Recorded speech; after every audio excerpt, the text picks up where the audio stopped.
Wow. Well, for starters, this has to be one of the biggest critics and audience divides I've seen.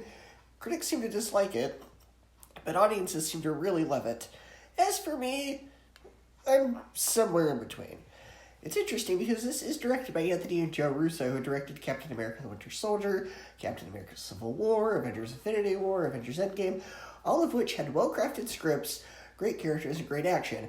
Captain America the Winter Soldier in particular really stood out from the other MCU films and comic book movies in general, because instead of being a typical comic book movie, it was instead a Tom Clancy-esque political thriller.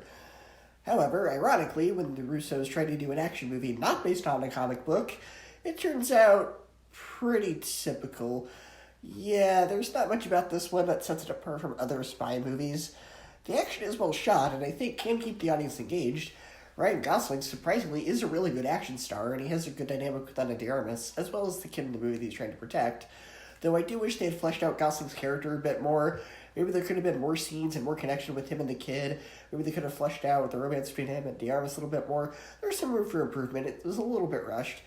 It's also fun to see Chris Evans playing a villain in this movie. He's so unlikable in this movie, and he has a lot of fun with it. But, like I said, the story is pretty paint by numbers.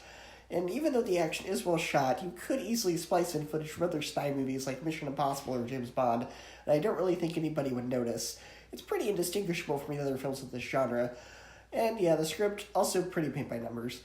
But I guess if you're just looking for a fun action movie, it does its job. I mean, I can't say I wasn't entertained.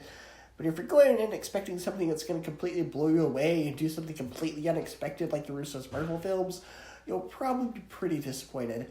If you're an action fan, I recommend it, but just know there's not that much that sets it apart, and it isn't as strong as it probably could have been. The Gray Man for me gets a B+, 8 out of 10, and a 3.5 out of 5 stars.